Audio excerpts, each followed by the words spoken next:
Carbohydrate metabolism chapter का most important topic exam point of view से gluconeogenesis. मतलब इधर नाम से ही पता चल रहा, ग्लूको मतलब ग्लूकोज का सिंथेसिस हो रहा बाय नॉन कार्बोहाइड्रेट सोर्स, उसी को ग्लूकोनियोजेनेसिस कहते हैं। और नेक्स्ट इसके अंदर नॉन कार्बोहाइड्रेट सोर्स जैसे कि लैक्टेट, पायरुवेट, ग्लिसरॉल इन्वॉल्व होता है। और नेक्स्ट इसके बाद इसका लोकेशन के बारे में बताया कि जो ग्लूकोनियोजेनेसिस रहता है ना, और नॉर्मली सेल का साइटोसोल में पाया जाता है। और नेक्स्ट एक बात रखो कि सबसे ज़्यादा ग्लूकोनियोजेनेसिस लिवर के अंदर पाया जाता है। और नेक्स्ट इसका इंपोर्टेंस के बारे में बताया कि हमारे बॉडी के अंदर कुछ ऑर्गन्स रहते हैं जैसे कि ब्रेन, स्पाइनल कॉर्ड, आरबीसी, उसको कंटिन्यूअस ग्लूकोज का रिक्वायरमेंट रहता है। अगर हमारे बॉडी के अंदर ग्लूकोज नहीं है तो ये ग्लूकोनियोजेनेसिस प्रोसेस से ग्लूकोज प्रोड्यूस कर ग्लूकोज देता है।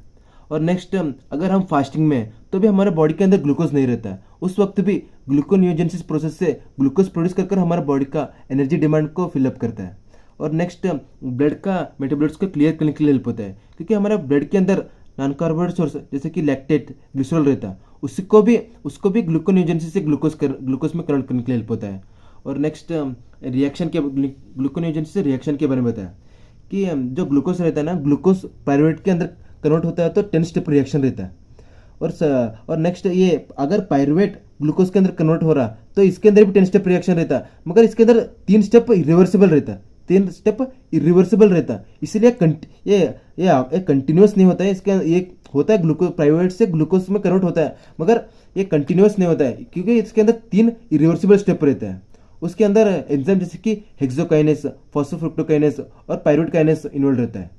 और नेक्स्ट इसके बाद ग्लूकोनियोजेनेसिस पाथवे के बारे में बताया। ये सेम ये ग्लाइकोलाइसिस का रिएक्शन के जैसे ये सेम, ओनली डिफरेंस किधर 2-3 स्टेप रहता है ना, 3 स्टेप रिवर्सिबल स्टेप था ना, उधर ही डिफरेंस है। उसके अंदर पहले ये फॉस्फोफिनोल पायरुवेट में कन्वर्ट होता है, मगर एक पायरुवेट फॉस्फोफिनोल पायरुवेट में कन्वर्ट होता है, ये रिवर्सिबल है। इसलिए इसके अंदर क्या होता है बोलो तो ये पायरुवेट जो रहता है ना, ये माइटोकॉन्ड्रिया के अंदर जाता है। माइटोकॉन्ड्रिया के अंदर जाने के बाद ये ऑक्सैलो एसीटेट के अंदर कन्वर्ट होता है। इधर एक कार्बोक्सिलेशन होता है और बाय पायरुवेट कार्बोक्सिलेज एंजाइम से कार्बोक्सिलेशन होकर ऑक्सैलो एसीटेट में कन्वर्ट होता है। और नेक्स्ट ये ऑक्सैलो एसीटेट मैलेट में कन्वर्ट होता है, क्योंकि ये ऑक्सैलो एसीटेट डायरेक्टली माइटोकॉन्ड्रिया से बाहर नहीं जा सकता है, इसीलिए मैलेट के अंदर कन्वर्ट होकर ये मैलेट ये माइटोकॉन्ड्रिया के बाहर जाता है साइटोसोल के अंदर। और नेक्स्ट ये मैलेट वापस से ऑक्सैलो एसीटेट फॉर्म करता है। और नेक्स्ट ये ऑक्सैलो एसीटेट एक जीटीपी का यूज कर और एक डिकार्बोक्सिलेशन होता है, डिकार्बोक्सिलेशन होकर एक जीटीपी का यूज कर फॉस्फोफिनोल पायरुवेट में कन्वर्ट होता है। और नेक्स्ट ये सेम, ये भी ग्लाइकोलाइसिस के जैसे सेम है। और फॉस्फोफिनोल पायरुवेट 2-फॉस्फोग्लिसरेट में कन्वर्ट होता है, और नेक्स्ट 3-फॉस्फोग्लिसरेट में कन्वर्ट होता है। और नेक्स्ट उसके बाद 1,3-बिस-फॉस्फोग्लिसरेट में कन्वर्ट होता है। और नेक्स्ट ग्लिसरो 3-फॉस्फेट में कन्वर्ट होता है। और नेक्स्ट उसके बाद ये ग्लिसरो 3-फॉस्फेट रहता है ना, फ्रुक्टोज 1,6-बिस-फॉस्फेट में कन्वर्ट होता है। और नेक्स्ट सेकंड इरिवर्सिबल पाथवे आता है, ये फ्रुक्टोज 1,6-बिस-फॉस्फेट है ना, वो फ्रुक्टोज 6-फॉस्फेट में डायरेक्टली कन्वर्ट नहीं होता है, ये रिवर्सिबल स्टेप है। इसीलिए इसके अंदर एक एंजाइम फ्रुक्टोज 1,6-बिस-फॉस्फेटेज एक एंजाइम आता है जो मैग्नीशियम के प्रेजेंस में एक्ट करता है। और नेक्स्ट एग्जाम ये मैग्नीशियम के प्रेजेंस पे एक्ट कर ये फ्रुक्टोज 1,6-बिस-फॉस्फेट को फ्रुक्टोज 6-फॉस्फेट में कन्वर्ट करता है। और नेक्स्ट एक बात रखो कि ये एंजाइम जो रहता है ना, फ्रुक्टोज 1,6-बिस-फॉस्फेट, ये स्मूथ मसल और हार्ड मसल इसमें पाया नहीं जाता है। और नेक्स्ट और ये फ्रुक्टोज 6-फॉस्फेट वापस से ग्लूकोज 6-फॉस्फेट में कन्वर्ट होता है। और नेक्स्ट और एक इरिवर्सिबल स्टेप आया, जो ग्लूकोज 6-फॉस्फेट रहता है ना, वो ग्लूकोज के अंदर डायरेक्टली कन्वर्ट नहीं होता है, इसलिए इसके अंदर एक ग्लूकोज 6-फॉस्फेटेज एक एंजाइम आता है जो ग्लूकोज 6-फॉस्फेटेज को ग्लूकोज में कन्वर्ट करता है। और नेक्स्ट इसके अंदर भी बात करें कि ये एंजाइम जो रहता है ना, वो मसल और ब्रेन एडिपोज टिश्यू में एब्सेंट रहता है। और नेक्स्ट इसके बाद ग्लूकोनियोजेनेसिस पाथवे का समरी के बारे में बताया कि इसके अंदर 2 pyruvate 4 ATP 2 GTP 2 NADH 2H+ and 6H2 को यूज कर 1 ग्लूकोज को प्रोड्यूस करता है। मतलब जो ग्लूकोनियोजेनेसिस पाथवे है ना, वो एनर्जी कंज्यूमिंग पाथवे है। और नेक्स्ट इसके बाद अदर सोर्स, मतलब पायरुवेट के अलावा दूसरे भी कंपाउंड रहते हैं जिससे हम ग्लूकोनियोजेनेसिस कर सकते हैं, मतलब ग्लूकोज को प्रोड्यूस कर सकते हैं।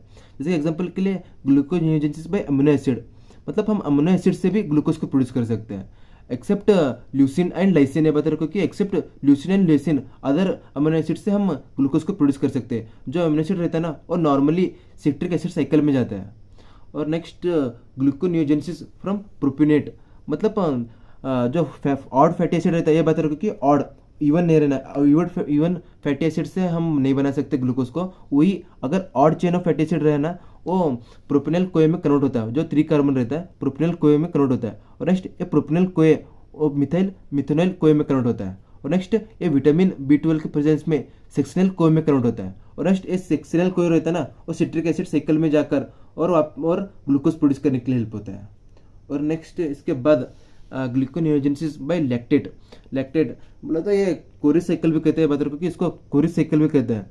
लैक्टेट जो रहता है ना, और नॉर्मली मसल के अंदर प्रोड्यूस होता है, मसल के अंदर प्रोड्यूस होता है, मगर मसल के अंदर ग्लूकोनियोजेनेसिस नहीं होता है। ये ऑलरेडी हम पढ़े से है कि मसल के अंदर ग्लूकोनियोजेनेसिस नहीं होता है, क्योंकि उसके अंदर ग्लूकोज 6 फॉस्फेटेज एंजाइम नहीं रहता है। इधर बताया है कि उसके अंदर ग्लूकोज 6 फॉस्फेटेज एंजाइम नहीं रहता।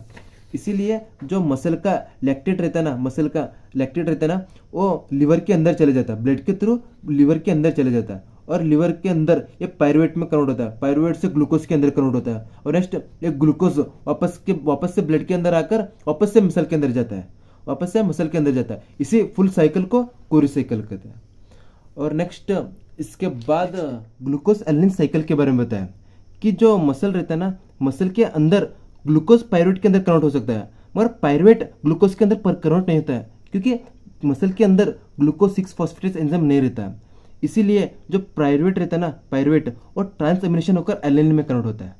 और नेक्स्ट ये एलानिन लिवर के अंदर ट्रांसपोर्ट होता है, और ये ट्रांसपोर्ट होने के बाद एलानिन जो रहता है ना, वो पायरुवेट के अंदर कन्वर्ट होता है, और पायरुवेट ग्लूकोज के अंदर कन्वर्ट होता है। और नेक्स्ट ये ग्लूकोज ब्लड के थ्रू मसल के अंदर चले जाता है, इसी साइकिल को ग्लूकोज एलानिन साइकिल कहते हैं।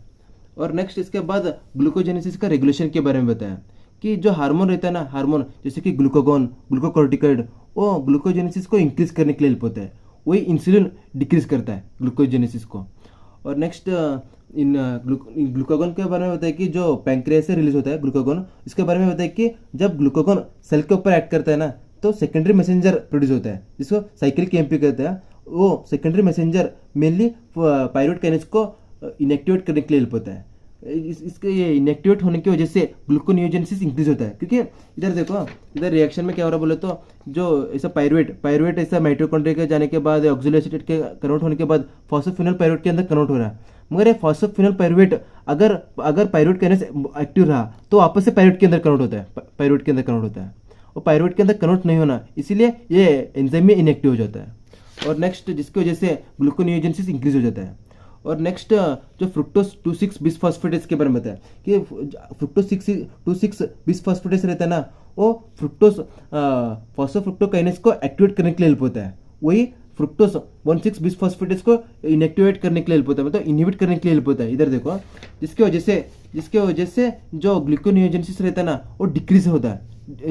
जो फ्रुक्टोज 2,6 बिसफॉस्फेटेज की वजह से ये ग्लूकोनियोजेनेसिस डिक्रीज हो जाता है, क्योंकि इनहिबिट कर रहा है ना, फ्रुक्टोज 1,6 बिसफॉस्फेटेज को इनहिबिट करने के लिए हेल्प होता है। अगर ग्लूकागॉन एक्टिवेट हुआ तो ये जो फ्रुक्टोज 2,6 बिसफॉस्फेटेज को रिड्यूस करने के लिए हेल्प होता है ग्लूकागॉन, जिसकी वजह से वो इनहिबिटरी एक्टिविटी रहता है ना फ्रुक्टोज 2,6 बिसफॉस्फेटेज का, वो डिक्रीज हो जाता है, जिसकी वजह से फ्रुक्टोज 1,6 बिसफॉस्फेटेज एक्टिवेट हो जाता है।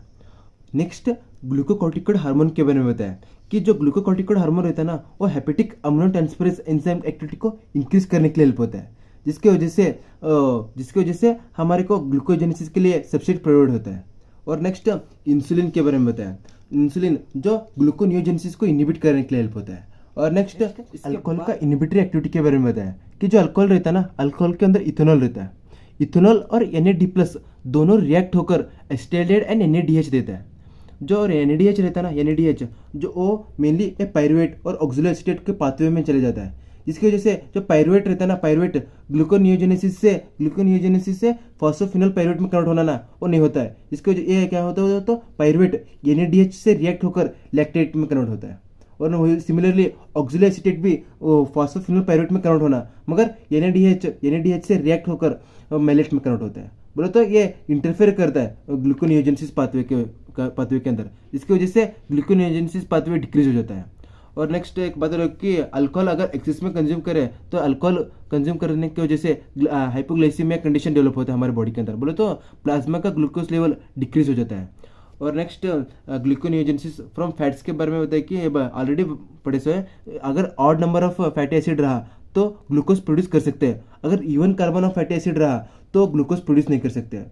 इसके अंदर क्या होता है बोले तो जो फैटी एसिड रहता है ना, ऑक्सीडेशन होता है एसिटिल कोए में, मगर ये एसिटिल कोए पायरुवेट के अंदर कन्वर्ट हो जाता है। एसिटिल कोए डायरेक्टली कार्बन डाइऑक्साइड के अंदर कन्वर्ट हो जाता है, जिसकी वजह से ये ग्लूकोज प्रोड्यूस करने के लिए हेल्प नहीं होता है, क्योंकि एनिमल के अंदर जो रहता है ना, ह्यूमन के अंदर, वो उसके अंदर ग्लाइकोजिलेट साइकिल नहीं रहता है, इसी वजह से even carbon of fatty acid glucose produce नहीं कर सकता है। और नेक्स्ट इसके साथ ग्लूकोनियोजेनेसिस खत्म हो जाता है। Thank you.